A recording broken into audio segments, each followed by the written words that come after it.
Hi good morning ৰাজশ্ৰীজ লাইফৰ অন্য এটি ভিডিঅ'লৈ আপোনালোক সকলোকে স্বাগতম। আজি যেহেতু আমতি ভাঙিলে গতিকে ৰাতিপুৱাই গা মূৰ ধুই এয়া ধূনা অকণ জ্বলাই লৈছোঁ আৰু আনফালে মাও ৰাতিপুৱাই গোটেই কাপোৰ কানি ধুই মন্দিৰত শৰাই আগবঢ়াইছে আৰু ধূনাৰ গোন্ধটো যে মই ইমান ভাল পাওঁ। আপোনালোকে বেয়া নাপাব দেই, মই বহুত দিন ভিডিঅ' দিয়া নাছিলোঁ কাৰণ এইকেইদিন গাও ইমান ভাল নাছিলে আৰু সেইবাবে মই ভিডিঅ' দিয়া নাছিলোঁ কাৰণ গা চা বেয়া হৈ থাকিলে আকৌ ভিডিঅ' বনাবলৈ মনেই নাযায়।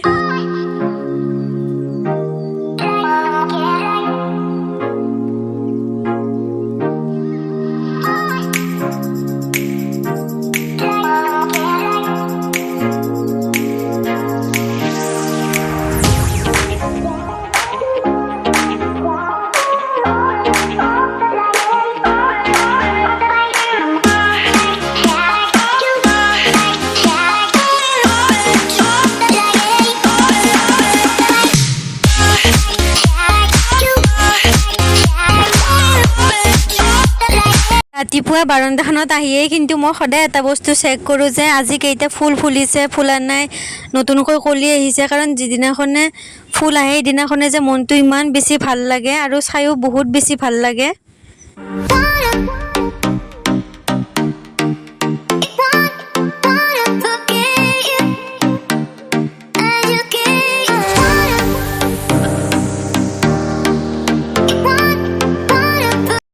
এয়া কঁঠাল আৰু জাম দেউতাই কিনি আনিলে আৰু মাও এইমাত্ৰ শৰাইখন ভাঙি প্ৰসাদত নিমখ সানি আছে।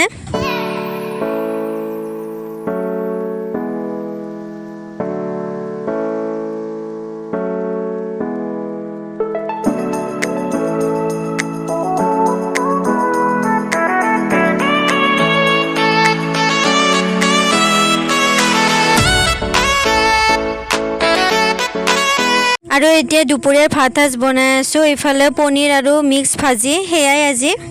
ইমান গৰম পৰিছে সেইবাবে থেকেৰা টেঙাৰ পানী এনেকৈ তিয়াই থৈছোঁ খাবৰ বাবে। আপোনালোকে বেয়া নাপাব দেই, আজি ভিডিঅ'টোত মই নোলালোঁ কাৰণ গা বেয়া থকাৰ বাবে মই খুব বেয়া কৰাইছিলোঁ, সেইবাবে নোলালোঁ। আৰু এইফালে মায়ে মেচিনত কিবা কাপোৰ চিলাই আছে। লগতে আজিৰ ভিডিঅ'টো ইমানতে সামৰণি মাৰিলোঁ। আপোনালোকে যদি ভিডিঅ'টো চাই ভাল পালে তেনেহ'লে like, share, comment and subscribe কৰিবলৈ নাপাহৰিব আৰু যদি ফেচবুকত চাই আছে তেনেহ'লে ফ'ল' কৰি ল'ব। আজিলৈ আহিছোঁ দেই, বাই।